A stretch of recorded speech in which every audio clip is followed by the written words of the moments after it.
আমার 14 গোষ্ঠী মুক্তিযোদ্ধা, সব যা আছে, আমার বাড়ি, আমার শ্বশুর বাড়ি, সব মুক্তিযোদ্ধা। মুক্তিযোদ্ধা ছাড়া কোনো কথা নেই, আমি নিজে একজন মুক্তিযোদ্ধা। রিক্সা ভাড়া বেশি চাই তোর কাছে?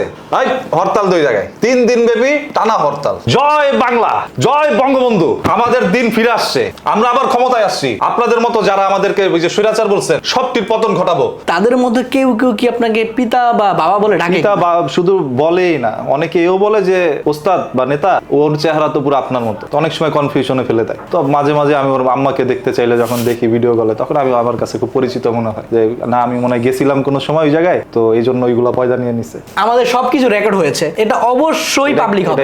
এই ভিডিও অবশ্যই পাবলিক হবে, আপনাদের আসল চেহারা জনগণ দেখতে পাবে। এটা একটু কাইটা দেন যায় না ভাই? আপনি চুপ করেন ভাই, এটা কাইটা দেন ভাই, আমার সমস্যা হবো ভাই। এতদিন আপনারা দেখেছেন জাতির পিতাকে, এমনকি আপনারা দেখেছেন জাতীয় ক্রাশকে। আজকে আপনাদের জন্য নিয়ে এসেছি জাতির অভিভাবককে। আমাদের সামনে এখন উপস্থিত হচ্ছেন রংধনু ভাই। সবাই বসো বসো, দাঁড়ানোর দরকার নেই, বসো। তো রংধনু ভাই, আপনার কাছে আমি সর্বপ্রথম যেই কোয়েশ্চেনের উত্তরটা জানতে চাবো সেটা হচ্ছে, আপনাকে সবাই জাতির অভিভাবক কেন বলে? বিষয়টা হচ্ছে, মানুষ আমাকে এত পরিমাণ ভালোবাসে যে তাদের বাপকে নিয়ে একটা পোস্ট যদি বছরে নাও করে, আমাকে নিয়ে প্রতিদিন পোস্ট করে, আর ওইখানে লিখে প্রিয় অভিভাবক। তো আমি চিন্তা করলাম, যেহেতু আমি একজনের অভিভাবক তো আর হইতে পারবো না, আমার তো পুরা সবার অভিভাবক হইতে হয়, কারণ মুখ তো আর কম জায়গায় দেই নাই। তো অনেকে আমাকে বাপ বইলাও ডাকে, তখন কনফিউশনে পড়ে যাই যে কোনটার পেট থেকে এটা বের হইছে। তো অনেকের সাথে অনেক আমার লেনদেন আছে, ভালোবাসার সম্পর্ক। পরে দেখলাম যে না, বাপ এমনিতেই ডাকে, মানে আমার যদি বাপ ডাকতে পারে, তাহলে আমি ওদের ব্যাকআপ দিলে ওরা সমাজের মধ্যে অনেক কিছু করতে পারে, উন্নয়নমূলক কাজ করতে পারে। এই জন্য আমি সবার ব্যাকআপ দিই, আর সবাই আমাকে প্রিয় অভিভাবক ডাকে। আচ্ছা, বুঝতে পারলাম। আপনার কাছে আমাদের সেকেন্ড কোয়েশ্চেন হচ্ছে, আমরা সোশ্যাল মিডিয়াতে এমনও কিছু পোস্ট দেখেছি যে আপনার কর্মীরা তাদের নিজের জন্মদাতা পিতাকে যতটা সম্মান করে, আপনাকে তার চাইতেও বেশি সম্মান করে। এর কারণটা কি? এখন পিতাই কি বলবো, ওরে যে আমার পিতাই বলবো যা হইছে সরি বলে আইসা পর। কিন্তু আমি তো এরকম না, আমি আবার যেখানে সেখানে প্রতিবাদ করি। আমি বলছি তোরে একটা মারার আগে তুই মাইরা হবি, তুই মনে কর শেষ করে দিয়া পরে আমার কাছে আমি বিচার হলে আমি ওইটার বিচার করবো। এই লেগে আমার সবাই প্রিয় অভিভাবক মানে। আচ্ছা, আপনার কর্মীদের জন্য আপনি কি এমন করেন, বা আপনার কর্মীদেরকে আপনি কি দেন যার কারণে তাকে আপনারা এতটা মানে মান্য করে বা সম্মান করে? কর্মীদের তো আমি সবকিছু দিতে পারি না। আমি কর্মীদের পরিবারের জন্য কাজ করি, তার পরিবারকে দেই। তারপর হচ্ছে যাদের জামাই বিদেশ থাকে আমি তাদেরকে দেই। আমি দিতে দিতেই আজকে আমার নাম রংধনু। আচ্ছা, এটাই তাহলে আপনার নামের আর কি পেছনের কারণ? হ্যাঁ, পিছনের কারণ। নাম পিছন না, সামনেরও কিছু কারণ আছে, সব তো আর পিছন দেওয়া হয় না, কিছু কারণ সামনেও থাকে। আচ্ছা, আমাদের আরেকটা কোয়েশ্চেন আছে, এটা হচ্ছে জনগণের কোয়েশ্চেন, যে আমরা সাধারণ মানুষ, তাদের একটা বা যদি অনেক প্রয়োজন হয় আমরা 2টা ফোন ইউজ করলেই পারি। আপনার এক হাতে দেখতে পাচ্ছি 3টা ফোন, আরেক হাতে দেখতে পাচ্ছি আরো একটি ফোন, টোটাল 4টা ফোন। মানে এর কারণ কি? আপনি কি করেন ফোন দিয়ে? আইফোন যেটা বের হইছে। আচ্ছা, এটা কি রোটেট হয়? সবগুলা রোটেট।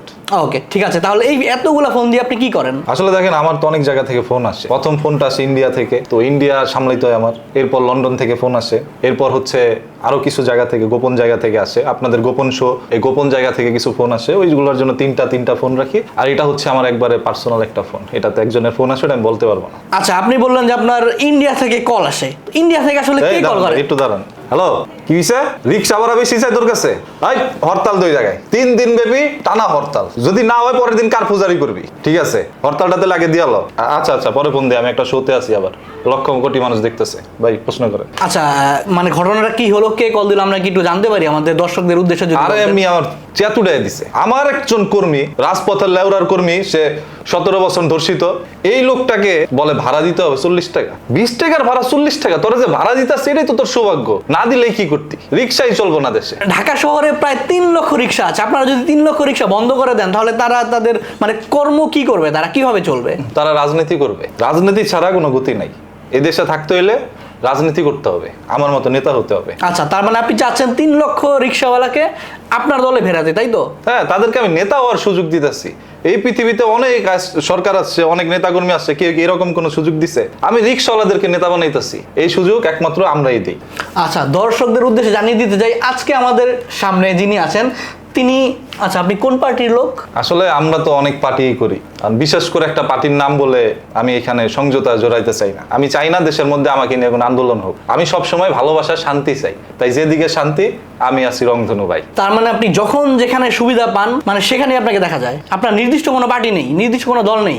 নির্দিষ্ট দল আমি একটা প্রকাশ ঘটাবো খুব রিসেন্ট। এই যে দেখলেন যে জুলাই আন্দোলন হইলো, এই জুলাই আন্দোলনের সম্পূর্ণ ভূমিকা কার? একটা রাজনীতিবিদের। রাজনীতিবিদরা ছাড়া কেন জুলাই আন্দোলন ঘটাবে, কেন শেখ হাসিনার পতন ঘটাবে? ওইখানে তো জনগণের কোনো স্বার্থ নাই। তাহলে জনগণ রাস্তায় নামবে কেন? স্বার্থ হচ্ছে আমাদের। আমরা যদি মনে করেন পাশ করে আসতে পারি কোনোভাবে, তাহলে এই যে চেয়ার একই থাকবে, শুধু লোকটা পরিবর্তন হবে, কাজ একই চলবে, কথা একটাই। ধরেন জনগণ কোনোদিন জুলাই আন্দোলনের সাথে সম্পর্কিত না, শুধুমাত্রই রাজনীতিবিদরা এই জুলাই আন্দোলন করছে নিজের স্বার্থের জন্য। তার মানে দেশ নিয়ে শুধুমাত্র আপনারাই ভাবেন, সাধারণ মানুষ দেশ নিয়ে ভাবে না, এমনকি তারা কি ভাবতে পারবেও না? তারা দেশ নিয়ে, আমি তো বলছি যে তোমরা দেশ নিয়ে ভাবো, কিন্তু তারা তো ভাবে না। দেশ নিয়ে ভাবতে হয় কিন্তু আমারই, মানে আমাদেরই, যারা রাজনীতিবিদ তাদেরই দেশ নিয়ে ভাবতে হয়। এবং তারা দেশ নিয়ে ভাবার জন্যই তো এত যুদ্ধ মুদ্ধ কইরা 17 বছর জেল হামলা মামলা খায়া আজকে মনে করেন নেতা হওয়ার জন্য এই যে ভাষণ দেয় জায়গায় জায়গায়। আচ্ছা, সমগ্র বাঙালি জাতির পক্ষ থেকে আমি একটি কোশ্চেন করতে চাই। তাদের সবার কোশ্চেন হচ্ছে, আমাদের দেশে মোটামুটি যত বড় বড় রাজনৈতিক নেতা আছে, আচ্ছা এটা একটা শো চলছে, আপনি একটু মানে শৃঙ্খলভাবে বসলে খুশি হব। সরি, আমার আসলে পায়ে টানা দিয়েছে তো, আমার রগে টানা দেয় মাঝে মাঝে। জি আচ্ছা, আমরা যেটা বলছিলাম, তো আমাদের জাতির একটা প্রশ্ন আছে, সেটা হচ্ছে আমাদের যত বড় বড় রাজনৈতিক দল আছে বা রাজনৈতিক নেতা আছে, তাদের প্রায় 95% নেতাকে আমরা দেখি যে তারা কোনো জব করে না বা চাকরি করে না। তারা আসলে চলে কিভাবে? তাদের কর্মীদেরকে তারা কিভাবে চালায়? আপনি এরকম প্রশ্ন করলে আমি শোতে আসতাম না, তাও যেহেতু বিতর্গত প্রশ্নে হাত দিয়ে দিচ্ছি, এই উত্তরটা আমাদের জাতি জানতে চায়। আমাদের কর্মীরা খুব পরিশ্রমী। তারা সংঘবদ্ধভাবে সবসময় আন্দোলন করে, সংঘবদ্ধভাবে এক এক জায়গায় যায়। তো তারা যখন ধরেন একটা দোকানপাট বা একটা ব্যবসায়ী বড় গার্মেন্টস দিছে আমাদের এলাকায়, তো ব্যবসায়ীর যখন অফিসে ঢুকে তখন তাদেরকে কিছু হাদিয়া টাদিয়া দেয়, যে ভাই তোমরা এটা দিয়া চলো, জোর করে দেয়, আমরা নিতে চাই না। তো ওই হাদিয়া দিয়া ওরা চলে এবং ওইখান থেকে কিছু পার্সেন্টেজ দেয়, যেটা দিয়ে আমিও চলি। আপনি কি মানে ইনডাইরেক্টলি বুঝাচ্ছেন আপনি চাঁদা নিচ্ছেন? আমরা চাঁদা নেই না ভাই, যারা চাঁদা নেয় তাদেরকে দেশ থেকে বিতাড়িত করছে। আমরা নেই হাদিয়া, আমাদেরকে মানুষ ভালোবেসে দেয়। আচ্ছা, তার মানে আপনারা জোরপূর্বক কারো থেকে টাকা নেন না? কোনোদিন না। চাঁদাও নেন না? আপনি যদি এরকম একটা প্রমাণ বের করে দিতে পারেন, তাহলে আমি কান ধরে শো থেকে চলে যাবো, আর কোনোদিন রাজনীতিই করবো না, আমি রাজনীতি ছেড়ে দিব। এরকম কিন্তু অহরহ প্রমাণ আমরা সোশ্যাল মিডিয়াতে এবং কি নিউজ মিডিয়াতে দেখতে পাচ্ছি। এগুলো কি সব মিথ্যা? সব মিথ্যা। আমাদের নামে একটা প্রমাণ কেউ দিতে পারবে না। বললাম তো, রাজনীতি ছেড়ে দিব। তার মানে আপনি ক্লেম করছেন সব গুজব, তাই তো? সব গুজব। মানে আপনাদের দলের বিরুদ্ধে দুর্নাম করার জন্য একটি চক্র এরকম গুজব ছড়াচ্ছে। চক্ররা তো চক্রান্ত করবেই, আর সেই চক্র যত ধরনের বাধা বিপত্তি সব এড়িয়ে আমরা আমাদের সংগ্রাম, বিজয়ের সংগ্রাম, আমরা সবসময় অটুট থাকবো। আমরা আমাদের বিজয় নিয়েই আসবো ইনশাআল্লাহ। আচ্ছা, দেশ নিয়ে আপনাদের ভাবনা কি, বা আপনাদের কর্মীদের নিয়ে আপনাদের ভাবনা কি? আপনারা পরবর্তীতে কিভাবে আগাতে চাচ্ছেন? সর্বপ্রথম আমরা দেশ নিয়ে ভাবি। আমরা যারা রাজনীতি করি, আমরা সর্বপ্রথম দেশ নিয়ে ভাবি, এরপর আমাদের কর্মী নিয়ে ভাবি। যে আমরা যদি দেশটাকে এগিয়ে নিতে চাই, তাহলে আমাদের কর্মীদেরকে কাজে লাগাতে হবে। সেই কর্মীদেরকে আমরা নানা প্ল্যাটফর্মে কাজে লাগাই দিই, তারা কাজ করতে থাকে, আর আমরা মনে করেন দেশ নিয়ে ভাবি। তো আমরা এই যে সীমিত পরিসরে আমরা নেতা আর কর্মী এরাই দেশ নিয়ে চিন্তা ভাবনা করি। জনগণ সেরা জনগণের চিন্তা করে, জনগণ নিয়ে আমাদের কোনো মাথা ব্যথা নেই। আচ্ছা, আপনাদের নেতাদেরকে সবসময় আমরা দেখি যে আপনারা সবসময় সাদা পাঞ্জাবি পায়জামা পরে ঘুরে বেড়ান। তো আমার কোশ্চেন যেটা, আপনি যখন আমাদের স্টুডিওতে আসলেন তখন কিন্তু জোহরের আজান দিয়েছে, এখন পর্যন্ত কিন্তু আপনাকে আমি নামাজে যেতে দেখিনি। তা আপনি সবসময় পাঞ্জাবি পায়জামা পরে ঘুরে বেড়ান কেন, যদি আপনি নামাজই না পড়েন? আচ্ছা, নামাজ আমরা পড়ি, নামাজ পড়তে পড়তে আমাদের দাগ হয়ে গেছে। কোথায় হয়েছে এটা দেখান যাবে না, এটা আমাদের একটা দাগ হয়েছে। তো ওই দাগ, আমরা অনেক নামাজ পড়ি, 5 ওয়াক্ত তাহাজ্জুদ পড়ি আমরা, তারপর সারা রাত আমরা 5 ওয়াক্ত সালাত আদায় করি। সো এইভাবে আমরা কিন্তু নামাজ কালাম পড়ি, কিন্তু আপনারা সেগুলো দেখেন না। আচ্ছা, সারাদিনের 5 ওয়াক্ত নামাজ আপনারা সারা রাত্রে পড়েন, তাই তো? হ্যাঁ, মানে আপনাদের সকল কাজকর্ম রাত্রে হয়। জনগণের সাথে তো আমরা কখনোই গা ভিসাবো, মানে ওদের সাথে জনগণ যা করে আমরা তো তা করবো না। আচ্ছা। জনগণের থেকে যারা রাজনীতি করে তারা একটু ব্যতিক্রম থাকে। আচ্ছা, আপনি বললেন যে আপনি নামাজ পড়েন, ঠিক আছে, তাহলে আপনি কিভাবে নামাজ পড়েন? আপনার তো হাঁটুর উপরে প্যান্ট, আপনি মানে এই ড্রেস হবে কি আসলে আপনার নামাজ হয় না? আপনারা এখন আমি শোতে আসছি, এই জন্য আমার প্যান্টটা হাঁটুর উপরে আছে। যখন নামাজ পড়ি তখন টান দিয়ে একটু নিচে নামায় নিই, তারপর ওই হাঁটুর নিচেই নেমে যায় প্যান্টটা। মানে আমি বিষয়টা বুঝিনি, যদি ক্লিয়ার করে আমাকে বোঝাতেন। ক্লিয়ার করে বুঝাইতে চাই না, আপনারা বুঝতে চান। এই দেখেন আমি এইভাবে দাঁড়ায় আছি না, ফোনগুলো একটু ধরেন। জি অবশ্যই, এতগুলো ফোন ধরাও মুশকিল।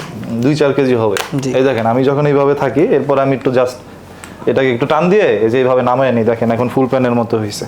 এবং আমার যে পাঞ্জাবি আছে মাশাআল্লাহ, আমি যদি প্যান নাও পরি তাও আমার নামাজ হবে, দেখা যায় না। হ্যাঁ, এটা অবশ্য আপনি ঠিক বলেছেন, হ্যাঁ এটা বুঝতে পেরেছি। আচ্ছা, আপনার ফোনগুলো খুব ভারী, আমি রাখতে পারছি না।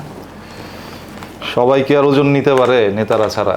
আচ্ছা, সময় দেখার জন্য আপনার হাতে কিন্তু দুই হাতে মিলিয়ে 4টি ফোন আছে, তারপরেও আমি দেখতে পাচ্ছি আপনার দুই হাতে 2টি ঘড়িও আছে। আসলে মানে সময়ের প্রতি কি আপনি এতই মানে, যদি একটু বলতেন বুঝিয়ে। জীবনটা হচ্ছে খুবই ক্ষণিকের। এই ক্ষণিকের জীবনে ক্ষণিকের ছেলেরা যখন আমার সামনে আসে তখন আমি সবসময় তাদেরকে দোয়া করতে থাকি, এক হাত দিয়ে যখন মাথায় হাত দিতে থাকি তখন ওই হাত দিয়ে তো টাইম দেখা যায় না, তখন আরেক হাত দিয়ে আমি টাইমটা দেখে নিই, কারণ সময়ের মূল্য অনেক বেশি। ক্ষণিকের জীবন, ক্ষণিকের দুনিয়া, ক্ষণিকের ছেলেরা আসে আমার কাছে। আচ্ছা, ক্ষণিকের সময় বলতে আপনি বোঝাতে যাচ্ছেন মানে খুব স্বল্প একটা সীমিত হ্যাঁ, সময়। ওইটাই। আচ্ছা, কারণ দর্শক আবার অন্য কিছু ভাবতে পারে। দর্শকরা ভাববেই, এরা যেদিন মানুষ হবে সেদিন এই দেশের মধ্যে শান্তি ফিরে আসবে। এই দর্শকরা উল্টাপাল্টা প্রশ্ন করে, আমাদের নেতাদেরকে নিয়ে দিয়ে বাজে ধরনের প্রশ্ন করে, ছবি টবি লাগায় আমাদেরকে উলঙ্গ করে দেয়। আরে বেটা, উলঙ্গ তো আমরা এমনিই থাকি, তোকে করতে হয়? তোরা বললে তো আমরা এমনিই খুলে সবকিছু ছেড়ে দিই। আচ্ছা, আপনারা সব সময় বলেন যে আমাদের দেশের স্বাস্থ্য ব্যবস্থা নাকি খুবই ভালো, কিন্তু আমরা সব সময় দেখি আপনাদের শরীরে যখন কোনো একটা সমস্যা হয় আপনারা কিন্তু আমাদের দেশে কিন্তু চিকিৎসা করান না, আপনারা সোজা চলে যান লন্ডনে, নয়তো চলে যান সিঙ্গাপুর, থাইল্যান্ড। কেন? আসলে আমরা যেহেতু রাজনীতিবিদ, আমাদের অসুখগুলো একটু মারাত্মক। ওই অসুখ সারার জন্য দেশের ডাক্তাররা পারে না, সেই জন্য আমাদের বিদেশ যেতে হয়। আচ্ছা, যেই রোগের কারণে আপনারা বিদেশ যান, সাধারণ মানুষেরও তো সেই রোগ হতে পারে। তো আপনাদের বিদেশে যাওয়ার মতো টাকা পয়সা আছে, সাধারণ মানুষের তো টাকা পয়সা নেই, তারা কি করবে? দেখেন ভাই, আপনারা সাংবাদিক যারা আছেন তারা সাংঘাতিক প্রশ্ন করে ফেলেন। আপনাদেরকে আমি ইনডাইরেক্টলি বোঝানোর চেষ্টা করছি যে বিদেশ আমরা যাই আমাদের রোগের জন্য। এখন আমার যে রোগ, এই রোগ কি আপনার? ধরেন আজকে আমার ক্ষমতায় আছি, আমি আজকে দেশটা নিয়ন্ত্রণ করতেছি, আগামীকাল যখন আরেকজন আসবে তখন এসে আপনাকে তো বাম্বুটা দিবে না, দিবে তো আমাকে। তখন আমাকে ধরবে, ওকে ধরারে মার। তখন আমরা কি করি? বিদেশ চলে যাই, বিদেশ গিয়ে কিছুদিন লুকিয়ে থাকি।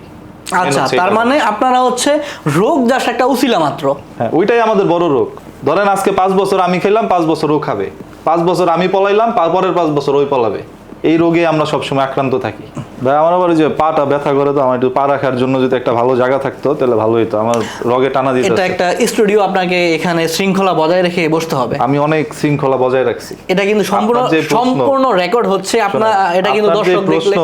আমি কিন্তু এই আপনাদের যে গোপন শো, এটা কিন্তু ঘেরাও করব, কালকে হরতাল দিতে পারি আপনার এখানে। কিন্তু আপনার এরকম বিশৃঙ্খল আচরণ দেখে কিন্তু আপনার নিজের সমস্যা কোন হতে দিক পারে। দিয়ে বিশৃঙ্খল আচরণ? মানুষ আরামে বসবে। আপনি পিটি করছেন না ছোটবেলায় স্কুলে? পড়াশোনা তো মনে করেন নাই, ছোটবেলায় যে পড়ছে আরামে দাঁড়াও, সোজা হও। তো আমি এখন একটু আরামে বসছি, কারণ আমার যেইভাবে আরাম লাগে আমি তো ওইভাবেই বসবো। আপনি কি আমাকে বাধ্য করতে চান? আপনি আমার মতের বিরুদ্ধে কেন কাজ করতে চান? আপনারাই তো মতের বিরুদ্ধে গিয়ে দাঁড়ায় তারপরে যে জনগণের স্বাধীনতা হস্তক্ষেপ করছেন। আচ্ছা, আমরা অনেকক্ষণ যাবত শোটা করছি, আপনি কি চা খাবেন নাকি কফি খাবেন? আমি দুইটাই খাই। মানে এখন কোনটা খাবেন? দুইটাই খাবো আমি। আপনি দুইটা খাচ্ছেন, আমি দুইটাই খাবো। পরে আবার বলবেন ভাই কফি খাইলো, চা কেন খাইলো না? ভাই চা খাইলো, কফি কেন খাইলো না? এই নানান ধরনের প্রশ্ন আপনারা করেন ভাই। আমি দুইটাই খাবো। ওকে, ঠিক আছে, আপনার জন্য ব্যবস্থা করছি। আমরা পরবর্তী কোয়েশ্চেনে যাই তাহলে। ফোনগুলো আপনি এভাবে ধরে রেখেছেন কেন? নরমালি তো ধরা যায়। মানে আপনি কি দেখাতে যাচ্ছেন যে আপনার এতগুলো ফোন? আচ্ছা, আপনি যে আমাকে বললেন ফোনগুলো আমি দেখাইতে চাই কিনা, আচ্ছা আমার কি টাকা পয়সা কম আছে? আমার যে বংশ, ওই বংশে জন্মগ্রহণ করাও কিন্তু ভাগ্যের বিষয়। আমার 14 গোষ্ঠী মুক্তিযোদ্ধা, সব যা আছে, আমার বাড়ি, আমার শ্বশুর বাড়ি সব মুক্তিযোদ্ধা। মুক্তিযোদ্ধা ছাড়া কোনো কথা নেই, আমি নিজে একজন মুক্তিযোদ্ধা। আপনি মুক্তিযোদ্ধা, আপনার বয়সটা বলবেন? আমি জানি আপনি পয়েন্টে পয়েন্টে খোঁচা দিবেন। আমি হইলাম জুলাই যোদ্ধা, আচ্ছা, আর ওটা হচ্ছে 71-এর যোদ্ধা। আমরা সব হইলো যুদ্ধ পরিবার। তার মানে জুলাই যেই যুদ্ধটা হলো বা যেই মুভমেন্টটা হলো, এটাকে আপনি মুক্তিযুদ্ধ বলতে চাচ্ছেন? এটা তো একরকম মুক্তিযুদ্ধ, আমরা স্বাধীনতাটাকে অর্জন করে নিয়ে আসছি। আপনি জানেন ভাই 17 বছর কি ধরনের অন্যায় অত্যাচার হয়েছে আমাদের উপরে? আপনি ওটা জানেন না, আপনি জানলেও বলবেন না। 17 বছর তো আপনারা চুপ ছিলেন, জেলের মধ্যে নিয়ে বাম্বু আমাদেরকে দিছে। এই যে রগে যে টানা দেয়, শুধু শুধু দেয়, এই রগই তো নাই, রক্ত তারা অনেক আগেই কেটে দিছে। আপনাকে দেখে যেটা মনে হচ্ছে আপনার নিজের বয়স হবে 25-26 বা সর্বোচ্চ গেলে 30। তাহলে 17 বছর আগে আপনার বয়স কত ছিল? আপনি কিভাবে, মানে এতটুকু বয়স আপনি কিভাবে নির্যাতিত হলেন? আপনাকে কিভাবে তারা নির্যাতন করলো? যেহেতু আমরা হলাম মুক্তিযোদ্ধা পরিবারের সন্তান, আমার 14 গোষ্ঠী মুক্তিযোদ্ধা, সেহেতু ছোটবেলার জন্মের পর থেকেই বা জন্মের আগ থেকে পেটে যখন ছিলাম তখনই দেখতাম আমার বাবা রাজনীতি নিয়ে আলাপ করে। তো ওইখান থেকে আমি একজন রাজনীতিবিদ হয়ে উঠলাম পেট থেকেই। দুনিয়ায় পড়ার সাথে সাথে আমি হয়ে গেলাম মহা অভিভাবক, এরপর হইলাম জনগণের অভিভাবক, এরপর হইলাম দেশের অভিভাবক। আমার একটা টার্গেট আছে, আমি শুধু আমি কিন্তু ন্যাশনাল খেলারই না, আমি ইন্টারন্যাশনাল ভাবে খেলবো, মানে পুরো পৃথিবীর প্রিয় অভিভাবক হব আমি। আচ্ছা, এতক্ষণ আমরা আমাদের জাতির অভিভাবকের সাথে রাজনৈতিক বিষয় নিয়ে আলাপ আলোচনা করলাম, এখন আমরা তার ব্যক্তিগত বিষয় সম্পর্কে কিছু জানবো। আচ্ছা রংধনু ভাই, আপনি কি বিবাহিত? দেখেন, পুরো ব্যক্তিগত একটা জিনিস জিজ্ঞেস করছেন। আমি বিবাহিত, অনেক আগেই বিয়ে করছি, কিন্তু কয়টা বিয়ে করছি ওইটা আবার জিজ্ঞাসা না। আচ্ছা, আপনার যেহেতু বিয়ে করেছেন আর কয়টা করেছেন সেটা জিজ্ঞেস করলাম না, তবে আপনার কয়টি সন্তান আছে এটা তো জিজ্ঞেস করতেই পারি। আসলে আপনি ওই জায়গা মতোই খোঁচা দেন। আমি একটা বিয়ে করি, পরে আমার সন্তান হয় না, এই জন্য আমি আবার একটি বিয়ে করি, আমার সন্তান হয় না। এর পরবর্তীতে আমি আবার একটি বিয়ে করি, আমার সন্তান হয় না। পরবর্তীতে বুঝলাম যে নারীদের সমস্যা আছে, তো যতই বিয়ে করি না কেন সন্তান আর ওদের হবে না। আচ্ছা, আপনার সন্তান না হলেও কোনো সমস্যা নেই, আপনি জাতির অভিভাবক। অসংখ্য সন্তান কিন্তু আপনার আছে যারা তাদের পিতার চাইতেও আপনাকে সম্মান করে। তো এটা নিয়ে আসলে আপনার মানে মন খারাপ করার কোনো বিষয় নেই আমি মনে করি। না, ওইটা পিতার মতো সম্মান তারা কেন করে, ওইখানে তো আমার অবদান আছে। আচ্ছা, তাদের মধ্যে কেউ কেউ কি আপনাকে পিতা বা বাবা বলে ডাকে? পিতা বা শুধু বলেই না, অনেকে এও বলে যে ওস্তাদ বা নেতা, ওর চেহারা তো পুরো আপনার মতো। তো অনেক সময় কনফিউশনে ফেলে দেয়। তো মাঝে মাঝে আমি ওর আম্মাকে দেখতে চাইলে যখন দেখি ভিডিও কলে, তখন আমি আমার কাছে খুব পরিচিত মনে হয় যে না, আমি মনে হয় গেছিলাম কোনো সময় ওই জায়গায়, তো এই জন্য ওইগুলো পয়দা নিয়ে নিছে। তো এই যে আমাকে যে প্রিয় অভিভাবক যারা বলে আব্বা বলে ডাকে, এটার পিছনে তো আমার অবদান আছে ভাই। এরা তো এমনিতেই দুনিয়ায় আসে না, এরা দুনিয়ার আলো দেখছে আমার কারণে। আচ্ছা, আপনাদের যেই কর্মী রয়েছে, আচ্ছা রাজনৈতিক দিকে না যাই যেহেতু আমরা ব্যক্তিগত বিষয়ে আছি, আপনার মানে আপনি কি করতে যান সামনে, আপনার ভবিষ্যৎ পরিকল্পনা কি? আমার ভবিষ্যৎ পরিকল্পনা খুবই সুন্দর, স্বচ্ছ। কারণ আমি একজন মুসলমান ঘরে জন্মগ্রহণ করেছি, আমি একজন মুক্তিযোদ্ধার সন্তান, আমার 14 গোষ্ঠী মুক্তিযোদ্ধা, আমি একজন জুলাই আন্দোলনের মুক্তিযোদ্ধা। আমার ঘরে সবসময় এই আন্দোলন নিয়ে কথা হয়। তো কথা হচ্ছে যে যেহেতু আমি একজন মুক্তিযোদ্ধা পরিবারের সন্তান, আপনাদেরকে বলবো আপনারা সবাই এই দেশ নিয়ে চিন্তা করুন। আমিও আপনাদেরকে নিয়ে চিন্তা করছি, যারা আমাকে নিয়ে চিন্তা করে আমি তাদেরকে নিয়ে চিন্তা করি। এছাড়া জনগণ পিছন মারা খাক, আমার দেখার টাইম নেই। তো আমার রাজনীতির সাথে যারা জড়িত আছেন আমি সবাইকে নিয়ে ভাবছি, আপনারা পরবর্তী প্রজন্ম যারা আছেন, যারা রাজনীতি করতে ইচ্ছুক, মানে আমাকে সাপোর্ট করেন, তারাই এই দেশের নেতৃত্ব দিবে এবং তারাই এই দেশের স্বাধীনতা পাবে। আদারওয়াইজ যারা দেশ নিয়ে চিন্তা করার সুযোগ পায় না, সাধারণ জনগণ, তারা সারা জীবন পরাধীন থাকবে। আমরা স্বাধীনতা নিয়ে ঘরে আসছি, এই দেশের স্বৈরাচার সরকারের পতন ঘটাইছি, এই দেশে আর কোনোদিন কেউ স্বৈরাচার হয়ে উঠতে পারবে না। আমরাই স্বৈরাচার, মানে আমরাই দেশ চালাবো। আচ্ছা, আমরা আমাদের প্রোগ্রামের প্রায় শেষ পর্যায়ে চলে এসেছি। তো প্রোগ্রামটি শেষ করার আগে আমরা আমাদের নেতার সাথে বা আমাদের প্রিয় অভিভাবকের সাথে কি শপথ করতে চাই। তো আমরা আমাদের শপথটি শুরু করি যে আমরা যেন ভবিষ্যতে খারাপ কিছু না করি, এই টাইপের মোটামুটি একটা জেনারেলাইজ একটা শপথ আমরা করতে যাচ্ছি। দেখেন, আমি কারোর সাথে শপথ করি না, আমি ব্যক্তি স্বাধীনতায় বিশ্বাসী। আমি নিজে নিজে শপথ করেছি। আমি যখন এই যে 14 বছর মেয়র হওয়ার পরিকল্পনা করতেছি, সামনের আগামী 14 বছর মেয়র হব আমি, তো ওই মেয়র হওয়ার জন্য আমি নিজের শপথ নিজেই করে নিছি। জনগণের ভোট আমাদের দেখার টাইম আছে নাকি? জনগণ যেমন চায় তা করুক। এই দেশ আমার, এই দেশ আমাদের, যারা আমাদেরকে সাপোর্ট করে। চেয়েছিলাম প্রোগ্রামটি শেষ করতে, তবে শেষ করার আগে আমার মাথায় আরো একটি কোয়েশ্চেন চলে এসেছে। আচ্ছা, অনেকেই আপনার চাটা কি হয়েছে? স্বৈরাচার হওয়ার কোনো সুযোগ নাই, কোনো সাংবাদিক, কোনো গণমাধ্যম, কোনো জায়গায় একটা কল আসছে আমার, মেবি স্বৈরাচার হওয়ার কোনো অপশন নাই। হ্যালো, আচ্ছা আপা আপনি আসতেছেন? আচ্ছা ঠিক আছে, আসেন আসেন, কোনো সমস্যা নেই, সবকিছু ক্লিয়ার। জয় বাংলা, জয় বঙ্গবন্ধু। আমাদের দিন ফিরে আসছে, আমরা আবার ক্ষমতায় আসছি। আপনাদের মতো যারা আমাদেরকে ওই যে স্বৈরাচার বলছেন, সবটির পতন ঘটাবো। আমাদেরকে নিয়ে যারা এই 1.5 বছর মজা করছে, প্রত্যেকটার খবর আছে, ধরে ধরে এক একটাকে পারবো। জুলাই আন্দোলনের মধ্যে যারা সম্পর্কিত আছে সবটির খবর মানে আছে। হঠাৎ আপনি উত্তেজিত হয়ে গেলেন, বুঝলাম না তো বিষয়টা। আমার আপা আইতাছে, খুব রিসেন্ট আইতাছে। মানে এই যে ফোন দিয়ে বললো না আমার আপা আইতাছে। আরে আশ্চর্য, এটা আমার বড় বোন, উনি দেশের বাইরে চিকিৎসার জন্য গিয়েছিল, উনি আসতেছে দেশে। এই জন্য আমি বললাম আপা আপনি কি আসতেছেন? উনি বললে আসতেছে, মানে বিষয়টা আচ্ছা, আপনি ইনস্ট্যান্ট দল পরিবর্তন করে ফেললেন। আপনি, আমাদের সব কিছু রেকর্ড হয়েছে, এটা অবশ্যই পাবলিক হবে। এই ভিডিও অবশ্যই পাবলিক হবে, আপনাদের আসল চেহারা জনগণ দেখতে পাবে। এটা একটু কাইটা দেন যায় না ভাই? ভাই এটা একটু কাইটা দেন ভাই। আপনি চুপ করেন ভাই, এটা কাইটা দেন ভাই, আমার সমস্যা হবো ভাই।